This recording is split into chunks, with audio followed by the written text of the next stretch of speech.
Viva Voz, com Vera Magalhães.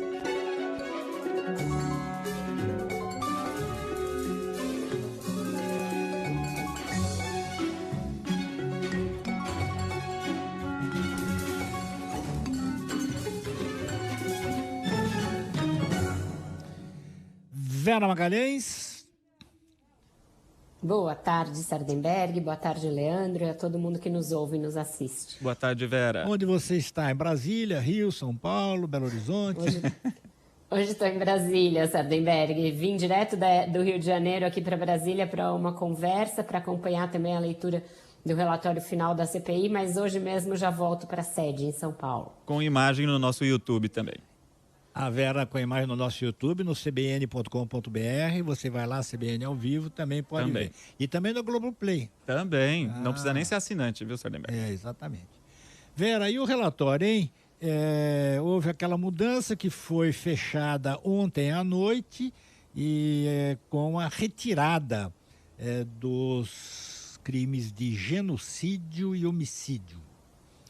Exatamente, Sardenberg. Essa foi a principal alteração feita, acolhida pelo senador Renan Calheiros ao seu relatório por sugestão de outros senadores. Teve uma gritaria muito grande pela exclusão do crime de genocídio, Sardenberg. Aí teorias conspiratórias por parte da esquerda, de que seria um afago ao presidente, uma conspiração da mídia juntamente com a cúpula da CPI, mas dois senadores, eu tive a oportunidade de entrevistar dois senadores insuspeitos em relação ao presidente Jair Bolsonaro, ambos oposicionistas ferrenhos em relação a ele, que são o senador Fabiano Contarato e o senador Alessandro Vieira, ambos bacharéis em direito e delegados, portanto com experiência em indiciamentos e investigação. Os dois são unânimes em dizer que não caberia crime de homicídio tecnicamente neste caso, porque homicídio sempre se refere, sempre tem de ter uma vítima determinada, uma vítima qualificada.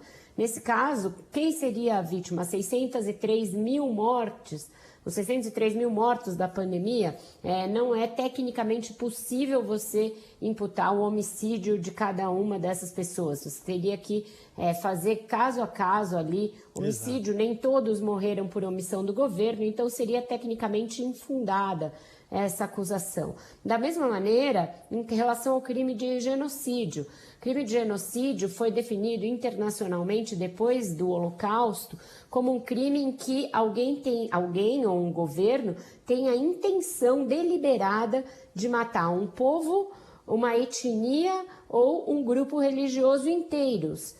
Nesse caso, segundo o senador Alessandro, é muito difícil você imputar o crime de genocídio, mesmo perante as cortes internacionais, ao presidente, porque não tem essas características. A questão da intenção ela é central no crime de genocídio.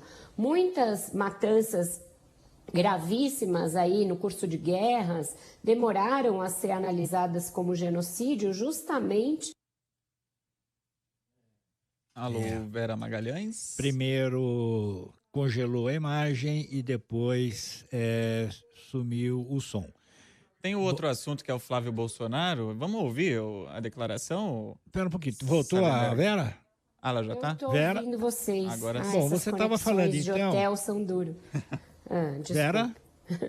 Tá ouvindo? Sim, ouço vocês, Sardenberg. Então, ouço e vejo. Então vamos continuar.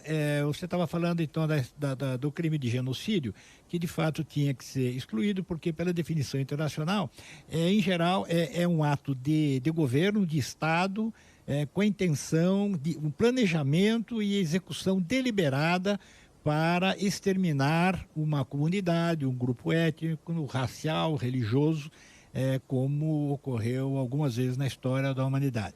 Então não é o caso, não se pode dizer que, no caso, seria genocídio da população indígena, né? Que não se, o governo ele tem culpa por omissão, né? Certamente, prevaricação, mas não é genocídio.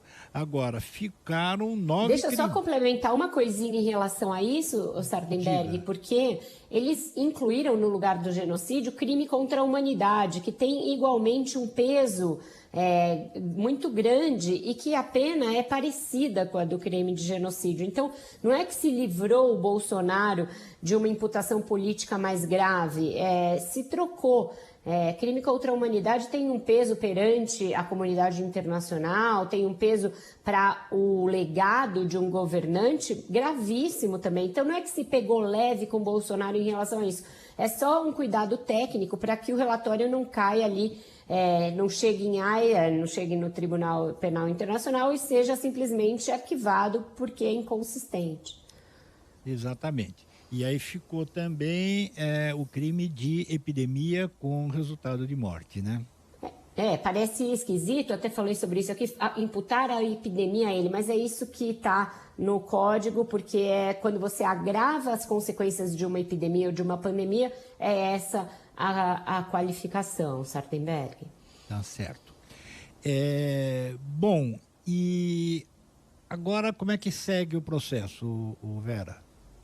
Pois vai ser votado o relatório, o senador Renan está lendo só a parte final, porque o relatório, na verdade, virou um livro, né? Mais de 1000 páginas, tem toda a narrativa de como se chegou até aqui, até chegar às conclusões e aos indiciamentos, então ele está lendo essas partes mais conclusivas. Outra composição que se fez para que fosse possível votar o relatório foi a retirada da advocacia administrativa, de outros crimes imputados ao Flávio Bolsonaro, e os filhos do presidente foram mantidos só no capítulo das fake news, Sardenberg. O senador Flávio protagonizou mais um episódio lamentável, né, nessa manhã, ao ser questionado por jornalistas quanto ao relatório, qual teria sido a reação do seu pai, deu uma gargalhada macabra e bastante desrespeitosa. Nós temos essa passagem, Vera.